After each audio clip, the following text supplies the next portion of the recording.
ಸ್ನೇಹಿತರೆ ನೋಡಿ, ಇವತ್ತು ಬಂದಿರೋಂಥ ಜಾಗ ಇದು 1 ಎಕರೆ 43 ಸೆಂಟು. ಏನು ಕಾಣುತ್ತೆ ಇಲ್ಲಿಂದ ಇವತ್ತಿರೋ ತೆಂಗಿನ ಮರನೂ ಸೇಲ್ಕೊತ್ತೆ. ಇದು ಹೈವೇಗೆ ಇದೆ, ನ್ಯಾಷನಲ್ ಹೈವೇಗೆ.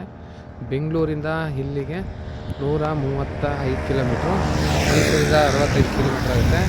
ಕೊಳ್ಳೇಗಾಲದಿಂದ 6-7 ಕಿಲೋಮೀಟ್ರ್ ಆಗುತ್ತೆ. 6 ಕಿಲೋಮೀಟ್ರ್ ಟೌನು. ಏನೋ ಉತ್ತಿ ಕಲರಾಗಿ ಕಾಣುತ್ತಲ್ಲ ಆ ಕಟ್ಟೆ, ಅಲ್ಲಿ ತನಕ 135 ಅಡಿ ಬರುತ್ತೆ ರೋಡ್ ಫೇಸಿಂಗು. ಉದ್ದ ಬಾಳೆ ಹಿಂದೆಗಡೆ ಅಲ್ಲಿ ಚಿಕ್ಕ ತೆಂಗಿನ ಮರ ಐತೆ ನೋಡಿ, ಹಿಂದೆಗಡೆ ಅಲ್ಲಿ ತನಕ ಬರುತ್ತೆ. 1 ಎಕರೆ 42 ಸೆಂಟ್ ಅಂದರೆ 1 ಎಕರೆ 16-17 ಗುಂಟೆ ಬರುತ್ತೆ. ತುಂಬ ಚೆನ್ನಾಗಿದೆ. ಕಮರ್ಷಿಯಲ್ಗೆ ನೋಡಿ, ಹೈವೇ, ನ್ಯಾಷನಲ್ ಹೈವೇಗೆ ಇದೆ ಜಾಗ.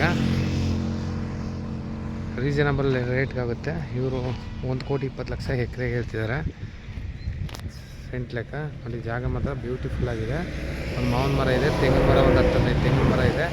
ರೋಡ್ ಫೇಸಿಂಗ್ ಇದೆ, ಒಳ್ಳೆ ಲೊಕೇಶನ್ ವ್ಯೂವಲ್ಲಿದೆ. ಹೈವೇಗೂ ಉದ್ದ ಇದೆ, ಅಕ್ಕಪಕ್ಕದಲ್ಲೆಲ್ಲ ಒಂದು ಆಗಿದ್ದಾವೆ. ಜಾಗ ಮಾತ್ರ ಬ್ಯೂಟಿಫುಲ್ ಆಗಿದೆ. ರೋಡ್ಗೆ, ಹೈವೇಗೆ ರೋಡ್ ಫೇಸಿಂಗ್ ಏನು 130 ಅಡಿ ಹೆಚ್ಚು ಕಮ್ಮಿ ಬರುತ್ತೆ ರೋಡ್ಗೆ. ಜಾಗ ಬ್ಯೂಟಿಫುಲ್ ಆಗಿದೆ.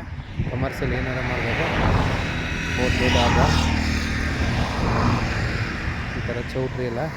ಪೆಟ್ರೋಲ್ ಬಂಕ್ ಆಗುತ್ತೆ, 130 ಅಡಿ 120 ಅಡಿ ಪೆಟ್ರೋಲ್ ಬಂಕು. ಒಳ್ಳೆ ವ್ಯೂ ಇದೆ ನೋಡಿ ಹಿಂದೆಗಡೆ.